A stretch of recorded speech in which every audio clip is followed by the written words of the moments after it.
Assalamualaikum warahmatullahi wabarakatuh. Alhamdulillahi rabbil alamin, wassalatu wassalamu ala asyrafil anbiya wal mursalin, nahmaduhu wa nasta'inuhu wa nastaghfiruh wa na'udzu billahi min shururi anfusina wa min sayyiati a'malina. Man yahdihillahu fala mudilla lahu wa man yudlil fala hadiya lahu. Rabbi shrah li sadri wa yassir li amri wahlul 'uqdatam min lisani yafqahu qawli. Amma ba'd. Alhamdulillah, bersyukur kepada Allah Subhanahu wa taala kerana dapat bersama pada malam ini. Insya-Allah malam ini saya akan sambung perbincangan hadis yang ke-23 pada muka surat 117. Hadis yang ke-23 ini saya ulang sekali lagi.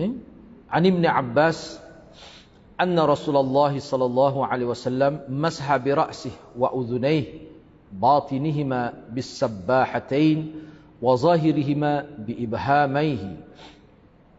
Diriwayatkan daripada Ibnu Abbas radhiyallahu anhu bahawa Rasulullah sallallahu alaihi wasallam menyapu kepala dan dua telinganya.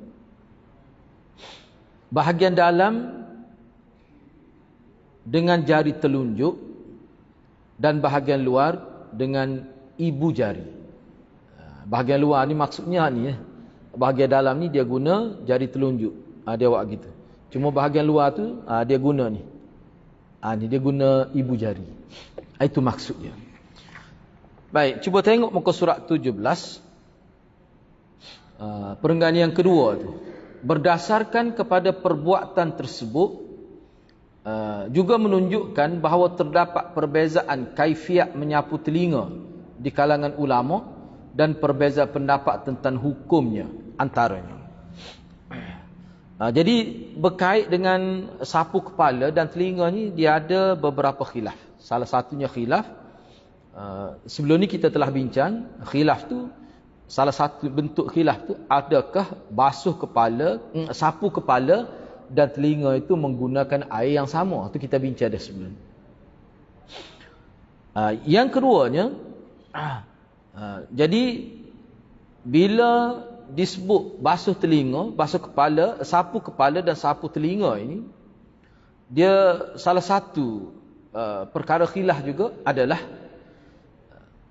apakah telinga itu merupakan anggota yang dikira kepala juga. Bila sebut sapu kepala, masa automatik termasuk telinga. Itu dia ada khilaf. Itu kita nak bincang tu. Sebab khilaf berkenaan dengan basuh sapu kepala dengan sapu telinga ni menggunakan air yang sama, itu telah kita bincang sebelum ni. Ada setengah ulama berdasar pada hadis, semuanya ada hadis lah.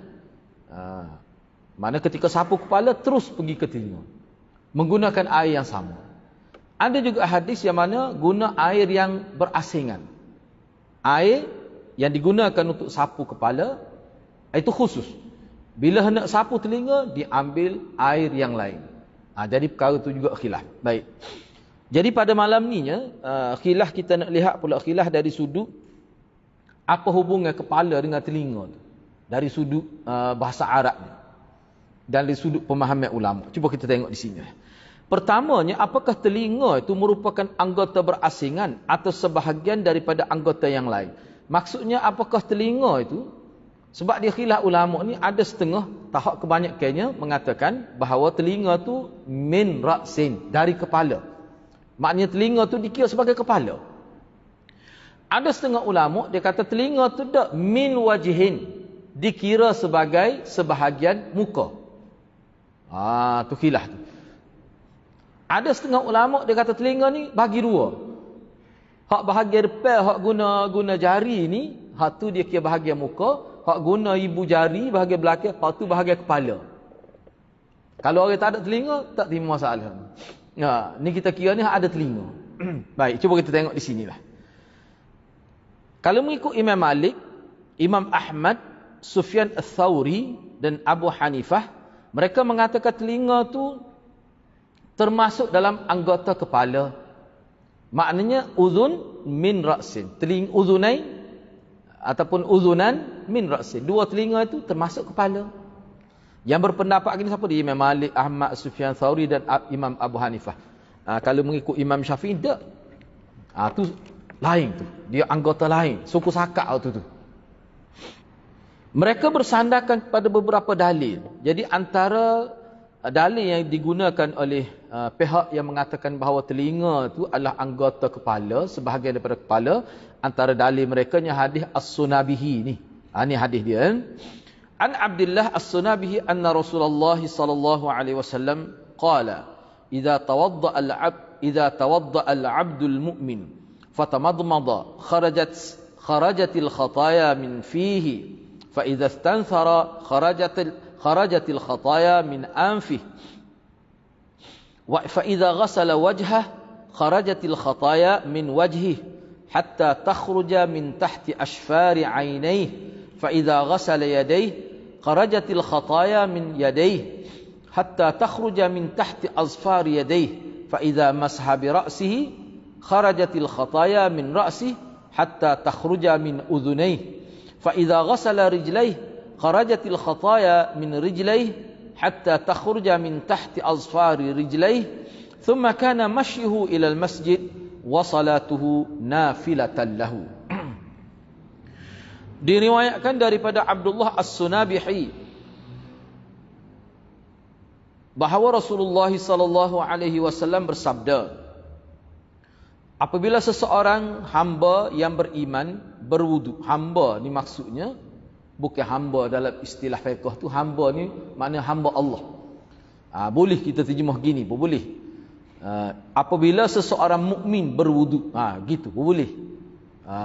Sebab dia hamba ni dia ada dua, hamba dalam bentuk istilah di segi fiqh, tu lawan kepada orang merdeka.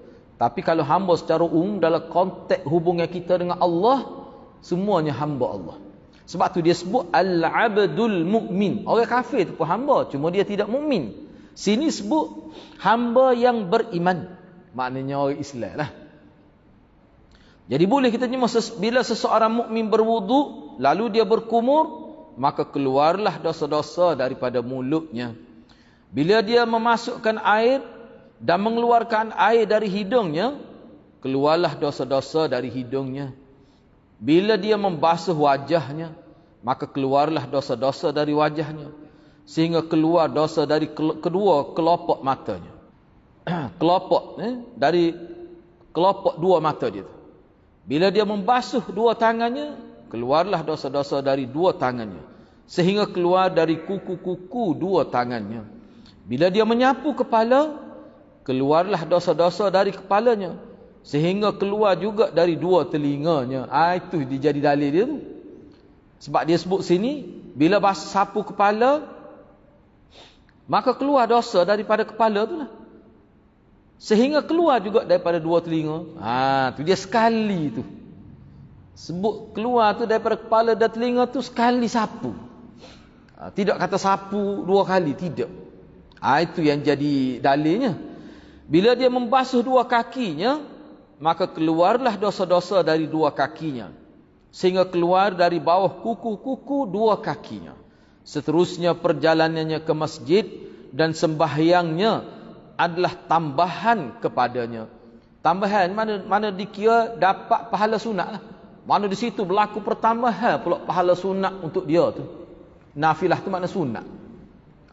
Tu baik. Ni antara dalil bagi ulama yang mengatakan telinga tu sebahagian daripada kepala. Baik. Cuba tengok sini. Di dalam hadis ini Nabi SAW menyebutkan dua telinga bersama dengan kepala. Kenyataan Nabi ini seolah-olah menunjukkan bahawa dua telinga adalah merupakan bahagian daripada kepala. Namun begitu sebahagian ulama tidak menerima hadis ini kerana ia adalah riwayat mursal As-Sunabi. Sebab itulah kita kena tengok pandangan ulama tentang hadis ini. Cuba tengok nota 191. Muka surat 118 tu cuba tengok. Sunan An-Nasa'i. Berkenaan dengan hadis ini juga terdapat dalam Sunan An-Nasa'i bab menyapu dua telinga bersama kepala dan dalil bahawa ia termasuk dalam bahagian kepala. Musnad Ahmad, hadis Abdullah As-Sunabihi, Muwatta' Malik, bab keseluruhan wudu. Syekh Syuaib Al-Arnaud berkata, sebagai mentahqiqkan hadis ini, dia kata ini adalah hadis sahih. Dia kata hadis ini sahih. Ini adalah sanad yang kuat, mursal Abdullah. Abdullah As-Sunabihi ni kan dia sahabat.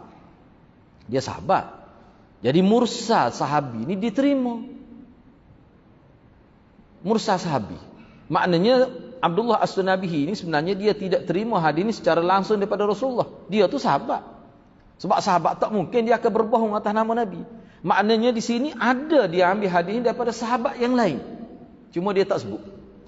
Tetapi kalau dalam Sunan Nasa'i yang kita bincang dalam pengajian Sunan Nasa'i dulu, sebenarnya hak ni sahih. Tidak mursal pun. Kalau kita terima mursal pun, mursal sahabi ni makbul, diterima. Diterima. Jadi tak ada masalah. Semua ulama terima. Kalau sahabat dia kata Nabi kata, walaupun dia tak dengar sendiri, semua ulama kata terima. Ulama terima. Tidak jadi pertikaian. Cumanya di sini disebut sebahagian ulama tidak menerima hadis kerana dia adalah riwayat mursal As-Sunabihi. Hak ni nak banding dengan riwayat lain lah. Riwayat hak mengatakan bahawa telinga dengan kepala suku, hak tu tidak mursal. Walaupun mursal sahabi diterima.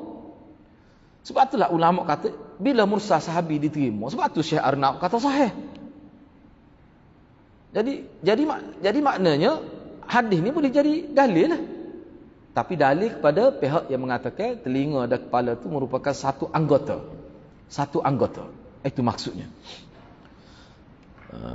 Dan sebenarnya kita bincang dah dalam Sunan Nasa'i itu banyak dikemukakan riwayat lain yang menunjukkan bukan hak ni saja. Bukan riwayat Sunabihi ni saja. Banyak lagi riwayat lain. Nabi sapu kepala sekali dengan telinga. Dan riwayat lain. Bukan riwayat ni. Riwayat tu sahih peringkat tinggi. Bukan sahih biasa. Kita bincang dah. Bahkan riwayat lain boleh rujuk dalam pengajian Sunan Nasa'i itu, hak tidak riwayat ni, sapu kepala hingga ke telinga menggunakan air yang sama, hadis tu tak ada kritikan ulama. Atau kita bincang dah dalam Sunan Nasa'i sebelum ni. Sebab tu ramai ulama kata hak tu lebih kuat. Yalah, mana bagi pihak yang terima tu dia kata memang, dia kata gitulah, menggebara khilaf. Khilaf ni bila? Zaman sahabat lagi. Tu. Itu dalil pertama. Dalil kedua. Dalil kedua. An Abi Umamah qala tawadda'a an-nabiy sallallahu alaihi wasallam faghasala wajhahu thalathan wa yadayhi thalathan wa masaha bi ra'sihi wa qala al-udhunan minar ra'si. Diriwayatkan daripada Abi Umamah radhiyallahu anhu, kata beliau Nabi sallallahu alaihi wasallam berwudu, lalu Nabi basuh mukanya 3 kali, basuh 2 tangannya 3 kali. Basuh tangan ni makna tangan hingga ke siku maksudnya. Kena ingat dalam pengajian tentang wuduk ni, kalau dia sebut basuh muka selepas basuh tangan, maknanya tangan hingga ke siku maksudnya. Kenapa hal tu? Sebab kalau dia sebut basuh tangan selepas tu basuh muka, makna hak tangan tu setakat pergelangan tangan. Itu dalam pengajian berkenaan wuduk, kena tahulah. Sebab tu saya terjemahnya, dia basuh muka, kemudian basuh 2 tangan hingga ke siku 3 kali. Dan dia sapu kepala. Dia pun kata, kena tanda bulat pada dia tu. Dia tu kena tanda bulat. Situ topik perbincangan hadis ni. Dia pun kata, 2 telinganya termasuk dari bahagian kepala. Baik. Pendalilan daripada hadis ini dipertikakan oleh sebahagian ulama. Ungkapan 2 telinga termasuk bahagian kepala tidak dapat dipastikan kedudukannya. Apakah dia sabda Nabi atau tidak? Tu. Sebab ada ulama kata, waqala, dan telah berkata ia tu bukan Nabi, tapi perawi Abi Umamah tu bukan Nabi. Tu jadi punca khilaf tu. Cuba kita tengok di sini. Imam Tirmizi rahimahullah selepas menukilkan hadis ini, dia kata selepas dia sebut mari hadis ni, dia pun buat komentar dalam Sunan Nasa'i. Qala Abu Isa tu kunyah Imam Tirmizi lah. Qala Abu Isa, qala Qutaibah, qala Hammad, la adri hadha min qawli Nabi sallallahu alaihi wasallam atau min qawli Abi Umamah. Kata Imam Tirmizi, Qutaibah berkata, Hammad berkata, saya tidak pasti atau saya tidak tahu kata-kata ini termasuk sabda Nabi kah atau kata-kata Abi Umamah. Saya tak pasti. Tu. Jadi bila Imam Tirmizi kata tak pasti, dia tak serupa dengan kita kata tak pasti. Imam Tirmizi kata saya tak pasti, dia jadi hujah. Maknanya hadis ni dia tak setuju. Bagi dia nya hadis ni ada masalah situ. Masalahnya pada kata-kata al-udhunan minar ra'si. Tak boleh nak pasti tu kata-kata Nabi ke tidak. Bila Imam Tirmizi kata tak boleh nak pasti, ulama guna sebagai hujah. Moga dia Imam Tirmizi ke, bukan kita. Kalau kita kata, ya Allah, tahu ke apa? Jadi bila Imam Tirmizi kata, maknanya jadi dalil. Sebab tu jadi khilaf tu. Makna ada juga ulama kata, tak Nabi katanya. Pakai kaedah nahwu waqala tu dhamir mustatir dalam dia takdir huwa ni kena kembali pada yang terdekat. Kayak kalau orang ngaji nahwu. Hak terdekatnya Rasulullah. Abi Umamah tu awal lagi. Baik, sebahagian ulama yang lain pula berpendapat bahawa telinga adalah anggota yang berasingan dari anggota-anggota yang lain. Okey, habis dah tadi. Habis dah. Sebenarnya dalam Sunan Nasa'i banyak lagi kita bincang ni. Banyak lagi kita bincang yang dikemukakan hadis yang menunjukkan bahawa telinga tu min ra'sin, daripada kepala. Tu banyak lagi daripada ni. Hak ni ringkaslah. Baik, habis hak tu. Tu pendapat. Sebahagian ulama yang lain pula berpendapat bahawa telinga ini anggota yang berasingan daripada anggota-anggota lain. Makna telinga ni anggota yang tersendiri, tidak berkait dengan kepala, tidak berkait dengan muka. Antara ulama yang berpendapat sedemikian adalah Imam Asy-Syafi'i rahimahullah. Imam Syafi'i kata begitu. Antara hujah Imam Syafi'i ialah ulama sepakat tentang orang yang selesai kerja haji dan umrah bercukur kepala tanpa ditetapkan bersama dengan telinga. Tak nak cukur telinga tak sabar. Ialah pendapat ni ulama kritik berkebuk ni. Apa duk sabit dengan telinga tak ada bulu. Nak cukur kepala, cukur rambut, tak ada bahasa mana-mana apa khilaf tu. Tak boleh nak buat dalih tu. Tak. Sebabnya kata bila sebut tahallul tu lah tahallul tu. Nak pelepah daripada ihram itu. Orang Kelantan kata nak pelepah daripada ihram. Hak haram 13 kau jadi tak ada nak pelepah tu lah. Cukur kepala. Mana tidak sebut telinga pun tak ada perkiraan telinga tu. Sebab gini dia kata kalau ada rambut di telinga tak payah tu, tak payah buat. Termasuk orang panggil sunat besarnya cukur, bukan kata kerak sikit-sikit dak. Cukur. Hak tu kalau ada rambut di telinga tak termasuk. Sebab dia kata telinga ni maknanya anggota lain. Tu maksud ianya. Mereka berdalilkan juga dengan beberapa hadis tentang kaifiat wudu, antaranya hadis Abdullah bin Zaid bin Asim radhiyallahu anhu. Iaitu hadis ketiga bab ni lah, kena rujuk semula lah hadis ketiga bab ni. Ni hadis yang ke-23. Ni hadis yang ketiga. Di dalam hadis yang ketiga itu tidak disebutkan menyapu telinga bersama kepala. Begitu juga ayat Al-Quran yang menyebutkan tentang wudu, itulah ayat ni lah, surah Al-Maidah tu. Tentang wudu hanya menyebut kepala saja, tak sebut pun telinga. Bila ia tidak disebutkan bersama kepala, maka asal hukumnya ialah bukan anggota kepala. Ulama lain kata tak sebut, mungkin dia kepala dah. Ulama lain kata pula sapu kepala, tak payah sebut dah telinga tu. Sebab kita kata basuh muka, tak sebut dah hidung tu. Hidung ni memang masa air dalam hidung, masa air dalam mulut patut buang. Tapi masa sapu muka tu masuk hidung tu. Tak payah sebut lah hidung, mungkin memang dia tu muka. Supaya ni bila sebut kepala, tak sebutlah telinga. Mungkin memang dia masuk dalam kepala dah. Pulaknya. Imam Syafi'i kata, tak. Sepatut kalau oleh kerana dia tu anggota berasingan, patut tak sebut. Dia mula kata, tak sebut tu, mungkin dia memang kepala dah. Tak ada apa. Tak ada. Tu antara yang disebut oleh ulama lah. Ayatnya khilaf tu. Sebenarnya saya tengok dalam beberapa kitab, kepala ni dalam bahasa Arab, orang panggil bahasa Arab, situ lagi khilaf. Kalau bincang dari segi fiqh lurah, bila sebut kepala tu, ulama lurah pun khilaf juga. Apakah telinga ni min ra'sin atau min a'dha mustaqillah, anggota berasingnya ke lagu mana? Lurah pun berbeza dah. Sah ke pekah? Tu. Tak apalah tu. Habis yang kedua tu. Imam Syafi'i kata sebab tu dia kena sapu secara berasing. Dia gini kena ingat. Jadi hadis bila sapu kepala sekali dengan telinga, hadis ni tidak menafikan telinga itu adalah kepala. Cuma naknya boleh sapu sekali, mungkin dia jenis sapu juga. Lepas tu dia duduk dekat. Jadi kalau sapu pun tak ada masalah. Mana tak boleh nak beristilah dengan hadis tu, bila sapu kepala sekali dengan sapu telinga, tak ambil air lain dah, pakai air tu juga, air tu isyarat telinga tu sebagai kepala. Jadi kalau Imam Syafi'i kata tak kena istilah lagi tu. Tak kena. Tu pula dah. Sebab tu kata khilaf tu. Dua, yang ketiga. Ni parut lagi ni. Ibnu Sirin dan Az-Zuhri berpendapat kedua-dua telinga adalah anggota muka, lalu dibasuh bersama muka. Muka pula dia kata. Bukan kepala. Sebab itulah bila kita basuh kan. Basuh tu dia sekali dengan telinga lalu. Masa basuh muka tu kata Ibnu Sirin dengan Zuhri basuh sekali lalu. Kita tak buat gitu. Kata dia. Sebab apa? Sebab dia kata uzunun min wajhin. Telinga tu daripada muka. Tiga. Yang keempat, Asy-Sya'bi berpendapat dia kata telinga ni kena bagi dua. Sebelahnya anggota muka, bila basuh muka kena basuh sebelah telinga, hak bahagian hadapan. Sebelah belakang telinga ni, hak bahagian kelopak belakang ni, hak tu termasuk dalam kepala. Sebab tu bila sapu kepala dia kena sapu ni, bukan hadapan. Parut lagi tu. Apa tu? Jadi Imam Tirmizi menukilkan pandangan ini sebagai pendapat sebahagian ahli ilmu. Pendapat ni terpencil sebenarnya. Cuma awak mari juga tu ayatnya ada ahli ilmu. Sebab Ibnu Sirin dengan Zuhri ni bukan cala-cala orang. Ni ulama besar lah. Dah dia ada sebut lah. Gitu.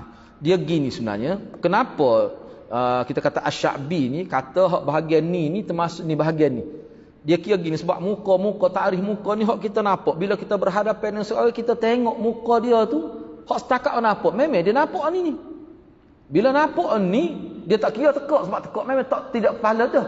Hak orang panggil sekat dagu pakai atas ni sebutir kepala ni bila kita tengok ke depan hak mana hak nampak. Hak nampak itulah orang panggil wajhun. Nampak ke tak telinga?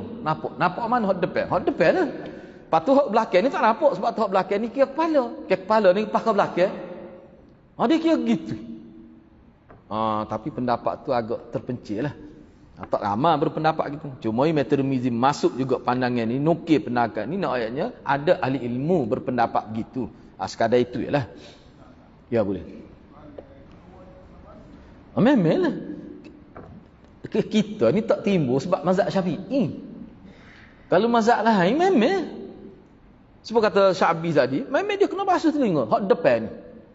Sebab dia kata hak tu muka. Muka ni anggota wuduk yang rukun tu. Tu. Bagi yang kata telinga ni memang dia ada kepala. Wajib juga tu sapu tu. Tapi mazhab Syafi'i tak. Dia tidak kira rukun tu sebab dia telinga tu asing, dia bukan kepala, bukan muka, anggota suku. Jadi bila tidak sebut dalam ayat 6 surah Maidah dia bukan rukun. Sunat saja. Mana kau tak sapu tak apa. Mana awak mana gua hilah. Tema. Lepas tu lagu mana? Dah Nabi buat lagu mana? Tu ulama kata Nabi buat. Tidak Nabi sapu kata. Tak kira lah sapu ambil dua kali air kau ambil. Tak kira Nabi buat ke tak buat. Buat. Sahabat dulu dia tak kira apa kita. Kita ni ngaji dengar ada kitab. Gini. Tu memanglah zaman kita gitu. Zaman sahabat tu Nabi buat lagu mana? Dia buat. Sebab tu banyak kita jumpa dalam hadis Sayyidina Utsman, Sayyidina Ali, sahabat-sahabat lain bila pupuk tabi'in tanya dia ambil wuduk, dia tidak mengajar apa kita gini, mari air. Tanya wuduk semua mari air lalu. Mu tengok aku buat ni. Dia pun buat. Wallahi hakaza wuduk Rasul. Gini demi Allah, gini aku tengok Nabi. Buat biasa serupa. Cukup kan? Dia tak bicara sahabat telinga ni gapo tak bicara. Tetapi di kalangan ahli-ahli utama sahabat, ulama besar-besar ni dia tahu. Dia tahu sebab tu misalnya Sayyidina Ali. Sayyidina Ali kalau kita tengok dia tahu ni kedudukan telinga ni macam mana. Kedudukan misalnya wuduk kalau berkenaan dengan batas maya ke apa dia tahu. Lebih detail daripada sahabat di kalangan orang awam sahabat ni. Bobok ni dia tahu. Sebab tu dia kata kita bagi saya tak batas tu kemaluan. Wuduk tak batas. Sayyidina Ali dan beberapa orang sahabat lain yang dinukilkan dalam kitab syarah Sunan Nasa'i, kitab lain pun ada sebut. Mana setengah sahabat Sayyidina Ali sendiri bukan main-main. Dia kata tak batal pun setelah zakat. Tak batal pun. Zakat kita kok, zakat orang lain kok. Tak batal. Apa tu? Sebab bagi saya zakat ni sebuah telinga anggota kita. Tuhan awak tu. Tapi kita ni batal. Tapi kalau jenis kalau pegang kemaluan gini tak batal pula. Dia kun ni tak boleh. Tu sakit kepala tu. Nah. Sebab tu ulama lain kata, kena buat mari dalil tu. Kun ni tak apa. Kalau setuh zakat gitu. Misalnya zakat setuh gitu. Ataupun kepik gitu. Sebuah ngepik tu. Tak. Jangan kena batnil yad. Zahrul yad. Khilalil yad. Tak apa. Tu khillah lah. Tapi dalam mazhab Syafi'i batal. Misalnya kita tidak nak bincang lah ni. Cuma saya nak ayatnya ulama-ulama yang tanya. Ulama lain tanya ulama mazhab Syafi'i. Dia kata kenapa? Kalau setuh air kencing, tak batal wudu. Kalau air kencing dia, tu memang batal sebab dia kencing. Dia kencing. Kalau air kencing orang lain. Ataupun dia kencing, lepas tu dia ambil wudu, lepas tu dia setuh air kencing dia sendiri tadi. Tak batal wudu. Tapi setuh kemaluan batal wudu. Mana lebih najis? Kemaluan dengan air kencing? Dia tanya. Cuba jawab. Maknanya najis tu kemaluan tu. Walaupun basuh bersih, putih sepul pun. Setuh batal. Tapi kalau setuh air kencing tak batal. Payah juga nak ayat mana? Dia tanya kita. Apa pun ni jawab. Dia kata, tak serut tanya gitulah. Moga Nabi kata batal. Dan mutu kata, tak kena kecek gitu. Sebab ada juga hadis Nabi kata, ada sahabat tanya tentang zakat ni lagu mana? Batal ke dulu? Nabi kata apa? Dia tu daripada anggota kamu kan? Daripada juzuk tubuh kamu, bapanya tidak najis. Dia tu jadi khilaf. Kuku mana pun khilaf lah. Tu. Jadi hak ni termasuk fardu ain. Kalau kita nak pergi mana pun ikut kita lah. Engkau kita ngaji. Asalkan kita tahu maklumat tu. Tu. Jadi kalau umumnya mazhab Syafi'i memang batal lah. Dak kecil kita ngaji batal tu. Tak ada pun jumpa ulama di sekolah dulu, ustaz-ustaz kata tak batas tu. Saya tak jumpa lah. Semua daripada kita ngaji sampai peringkat tingkat satu peralihan sampai tingkat tenang tu tak ada seorang habuk. Ustaz-ustaz kata mana tak batal. Sebab dia kira ambil pendapat mazhab Syafi'i lah. Ayatnya khilaf tu. Bagi setengah-setengah orang dia kata dia tak sih kecek gitu. Dia terjadi serabut perut.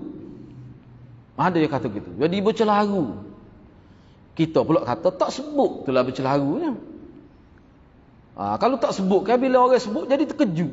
Mula jadi pening kepala lah. Ngabai kursi lah. Bapa sebab tak tahu. Kalau tahu kan relax. Orang yang mau pergi tu tak apalah. Moga ni bab fardu ain ya. Tak berkait dengan orang pun. Tak boleh nak samai mahkamah pun. Tak, kalau report tak jadi report sebab dia pergi kemaluan dia kata tak batal wudu. Tak berkait dengan orang kita sendiri. Hak tu tak ada masalah. Tapi kalau berkait dengan orang kita kena akur kepada pihak pemerintah lah. Tu kita kena pihak tu. Cuma saya nak sebutnya nak ayatnya khilaf-khilaf bab ni zaman sahabat lagi sebenarnya. Jadi kita belajar ni kita boleh tahu. Jadi kita yang iktimak di atas mazhab Syafi'i ni, kita nak ikut mazhab Syafi'i tidak jadi masalah. Bukan main-main tu, besar tu mazhab tu.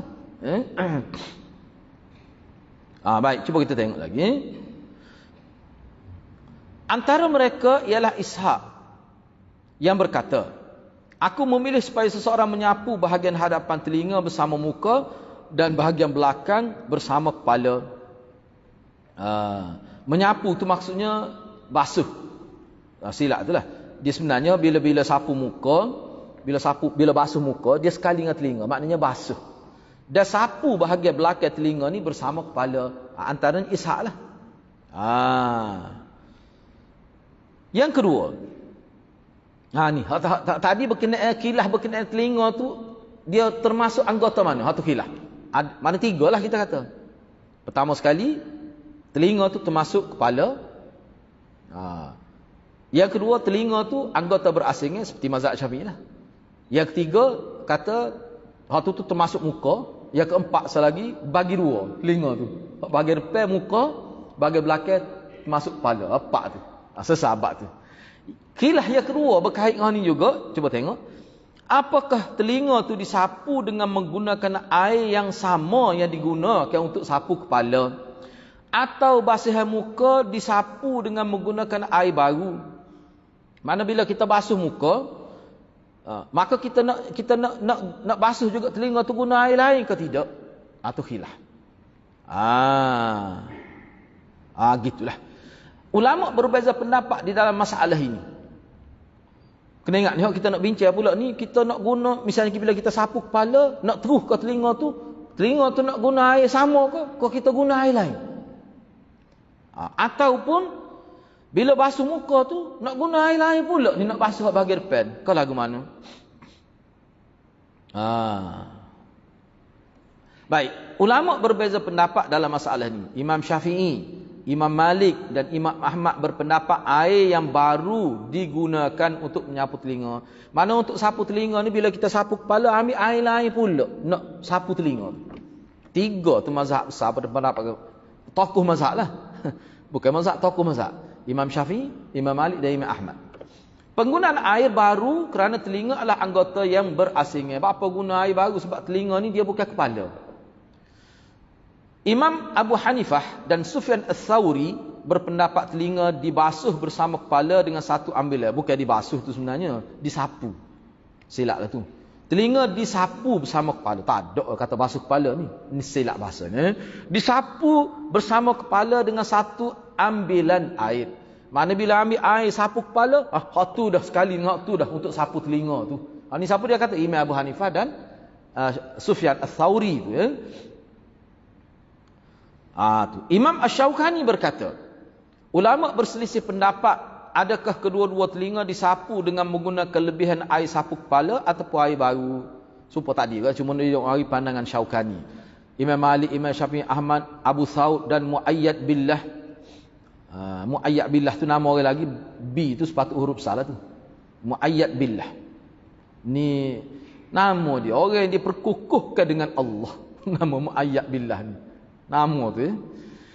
Jadi mereka ni, Abu Thawr dan Muayyad Billah berpendapat bahawa mesti digunakan air baru untuk sapu dua telinga. Dia kata kena guna air baru. Mestilah. Supaya tadi ke supaya Imam Syafi'i lah. Al-Hadi Ats-Tsauri dan juga Abu Hanifah berpendapat memadai menyapu dua telinga bersama kepala dengan menggunakan air yang sama atau khilaf. Mana guna air sama. Ibnu Abdul Bar berkata, diriwayatkan daripada satu golongan sahabat dan tabi'in yang berpendapat sama seperti pendapat ini. Maknanya ada di kalangan sahabat yang kata guna air yang sama, ada yang kata guna air yang berbeza. Itu khilaf. Sebab tu saya kata di kalangan sahabat lagi khilaf dah. Ibnu Qudamah Al-Maqdisi selepas membincangkan perselisihan pendapat ulama berkaitan masalah ini, dia kata, ni Ibnu Qudamah ni tokoh besar juga ni. Dia kata menggunakan air baru secara berasingan untuk dua telinga merupakan perbuatan mengelak daripada khilaf. Oleh itu ia lebih baik. Dia kata kalau guna air baru tu lebih baik. Sebab ulama yang kata ke guna air yang sama tu dia sekadar kata harus. Tapi sebenarnya tidak tepat begitu. Sebab kalau kita bincang dalam sebab ada pandangan yang banyak sebenarnya yang mengatakan bahawa guna air baru itulah paling kuat hadisnya. Guna air sama, bukan air baru. Maknanya kita sapu kepala, kemudian terus pergi ke telinga, hadis tu tak ada seorang pun ulama kritik hadis tu. Dan hadis tu sangat kuat sandarannya. Kalau guru ana, Maulana tu kata hak tu lebih kuatnya. Sebab dia banyak hadis. Lepas tu hadis tu memang kuat. Bagi khilaf ni kita kata kuat, dia kata tak. Jadi kalau nak cuma dia sebut ni dari sudut nak mengelakkan khilaf, sebab orang hak kata sapu telinga dengan kepala guna air sama, dia tidak menafikan kalau guna air berasing, dia tak nafi, boleh juga. Jadi kita kata nak mengelak khilaf ke mana? Muka kawan tu kata hak ni lebih moleknya, khilaf juga jadinya. Cuma bagi saya ni kena faham bila perkara ni khilaf muktabar, kita boleh ambil lah pendapat mana-mana hak kita rasa kuat bagi kita setakat kita belajar. Begitu. Sebab dalam fiqh ni dia tak boleh buat berdasar pada ada bakali, tak boleh gitu. Dia kena ada dalil. Baik, cuba kita tengok lagi di sini. Tak apalah. Antara dalil bagi Imam Syafi'i dan ulama yang bersependapat dia. Bila sebut antara dalil bagi Imam Syafi'i dalam konteks ni, maknanya apa? Maknanya telinga tu kena guna air lain. Nak sapu telinga tu. Itu maksud dia. Apa dalil yang diguna pakai oleh Imam Syafi'i? Ni dalil dia. An Habban bin Wasi' al-Ansari anna abahu haddathahu annahu sami'a Abdullah ibn Zaid yadhkur annahu ra'a Rasulullah sallallahu alaihi wasallam yatawadda fa akhadha li udhunayhi ma'an khilaf al-ma'i alladhi akhadha li ra'sihi. Diriwayatkan daripada Habban bin Wasi' al-Ansari bahawa ayah dia, yakni Wasi' al-Ansari, menceritakan kepada dia bahawa dia mendengar Abdullah bin Zaid radhiyallahu anhu menyebutkan bahawa dia melihat Rasulullah sallallahu alaihi wasallam berwudu. Baginda sallallahu alaihi wasallam mengambil air untuk telinganya, bukan air yang diguna untuk kepalanya. Dan hadis ni sahih. Hadis ni sahih. Hak kita kata guna yang sama pun sahih juga. Bahkan ulama kata tinggi pula tu kedudukan dia. Tu hak ni pun sahih juga. Mudah ya kita faham kalau kita ngaji bab khilaf nak ayat Nabi, nak ayatnya boleh berlaku. Itu bila kata khilaf daripada Nabi, mana boleh berlaku, ikut pilih kat mana pun. Dalam sebab tu anak kata sebut acak kali dia ni. Ni orang panggil tabiat. Tabiat fiqh. Begitu tabiat dia. Dia tidak serupa akidah, tidak serupa usul akidah kena serupa. Kalau furu' akidah tu beza dah. Kalau usul kena serupa. Fiqh ni tidak. Gitulah ya. Antara dalil bagi Imam Abu Hanifah ialah hadis yang telah dibincangkan sebelum ni bahawa dua telinga adalah anggota kepala. Sebab tu Imam Abu Hanifah kata guna sekali saja, air sama saja. Moga dia tu bagi tular telinga dengan kepala ni. Tu gitu khilaf lah. Lepas tu kita nak amal lagu mana? Ikut kita dah kita tahu. Kalau nak amal sepuluh skala kata mana ambil air berasing dengan sepuluh kita ngaji jak kecil itu dah, tu boleh juga, tak ada masalah pun. Sah juga, tak ada masalah. Cuma bila tak kita tahu ni kan, luas dia punya skop pemandangan fiqh kita jadi luas. Mana kalau kita tengok orang buat pun kita tidak rasa sakit hati. Tidak rasa sedih. Siapa berat. Lepas tu kalau kita tak tahu, kita tengok orang dia sapu sekali, tiba-tiba naik jadi terimel. Tak ada apa dah kata. Kalau tak tahu tu macam-macam dia kata tu. Dia kata aku tengok dai aku tak percaya dah. Macam-macam dia mari benda kaut-kaut pula tu. Apa tu? Kisahnya jahil tu. Tak tahu. Baik, kita pergi seterusnya hadis ke-24 An Abdullah bin Muhammad bin Aqil anna Rubai' bint Muawwidh ibn Afra akhbarathu qalat ra'aitu Rasulullah sallallahu alaihi wasallam yatawadda qalat famasaha ra'sah wa masaha ma aqbala min wa ma adbara wa sudghayhi wa udhunayhi marratan wahidah. Wa fi riwayatin anna an-nabiy sallallahu alaihi wasallam tawadda'a fa adkhala isba'ayhi fi hujrai udhunayhi. Wa rawa at-Tirmizi ar-riwayat al-ula wa Ahmad wa Ibn Majah ats-tsaniyah. Daripada Abdullah bin Muhammad bin Aqil bahawa Rubai' binti Muawwidh bin Afra menceritakan kepadanya, katanya. Ni Abdullah bin Muhammad ni dia kata Rubai' cerita kepada dia, kata Rubai' dia kata saya melihat Rasulullah berwudu. Dia pun sebut lagi. Bila dia sebut tu banyak lagi dia sebutnya, ni riwayat ringkas ni. Dia sebut lalu baginda sapu kepala. Ni riwayat ni nak ambil bab sapu kepala, dia sebut tu panjang lagi. Bila Nabi bermula dengan basuh tangan gini-gini, sapa di kepala, Nabi sapu kepala dengan menyapu bahagian hadapan, membawa ke belakang bahagian pelipis dan dua telinganya sekali. Maknanya hadis ni, maknanya sapu telinga, sapu kepala sekali dengan telinga, itu maksudnya. Dalam satu riwayat bahawa Nabi sallallahu alaihi wasallam berwudu. Tu. Dalam satu riwayat bahawa Nabi sallallahu alaihi wasallam berwudu, lalu dia memasukkan dua jarinya ke dalam dua lubang telinga dia. Ni masuk ni. Sebut gitu. Tapi maksudnya mana selepas dia sapu kepala terus pergi ke telinga lalu. Baik. Imam Tirmizi meriwayatkan riwayat yang pertama, sementara Imam Ahmad, Ibnu Majah riwayat yang kedua. Dalam satu riwayat bahawa Nabi berwudu lalu dia bila dia sapu kepala, lepas tu terus dia sapu di bahagian dalam guna ni sabahan ni. Ni sini. Ni dia panggil ibham ni, ibu jari. Jadi riwayat hak kedua tu hak kata Nabi masuk tangan dalam rongga telinga tu, hak tu riwayat Ahmad dan Ibnu Majah. Mana hak Imam Tirmizi hak bahagian atas tu. Baik. Hadis ini berkaitan dengan beberapa anggota wudu yang disapu. Anggota yang wajib iaitu kepala disapu secara keseluruhan. Tambahan di dalam hadis ini ialah sudra, iaitu pelipis yang terletak antara mata dan telinga. Sideban lah, kita panggil sideban.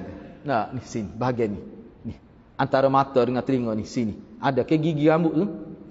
Tu. Itu sudra. Kata perawi iaitu Muawwidh, sekali saja. Sekali saja, bukan 3 kali. Inilah nas yang menunjukkan bahawa anggota wuduk yang disapu sekali saja.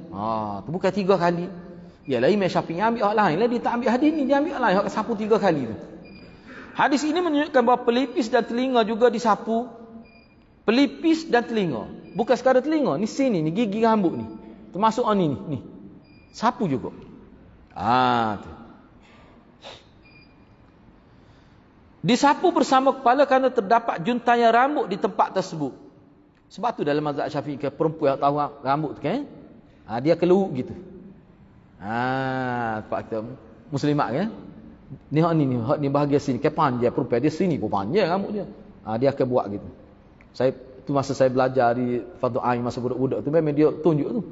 Tu email tu tunjuk kalau perempuan dia buat gini. Habis kalau panjang habis. Tu. Padahalnya kita kata itu sunatlah. Sunatlah sebab kalau dia kena sikit pun tak apa dah, tidak perlu semua. Baik. Di sini juga menunjukkan bahawa antara cara menyapu telinga ialah memasukkan 2 jari telunjuk ke dalam 2 lubang telinga dia. Itu cara dia lah. Nak bersihkan ni panggil bahagian dalam lah. Bahagian luar ni guna ibhamain, 2 jari ni. Kita buat gitu. Gitu. Tu kan. Itu maksud dia. Jadi kita berhenti setakat itulah dulu. InsyaAllah kita akan sambung hadis yang ke-25 tu pada minggu hadapan lah insyaAllah. Jadi saya setakat itulah dulu. Mudah-mudahan Allah berkati kita semua. Aku lu qawli hadha wa astaghfirullahalazim li wa lakum. Wassalamualaikum warahmatullahi wabarakatuh.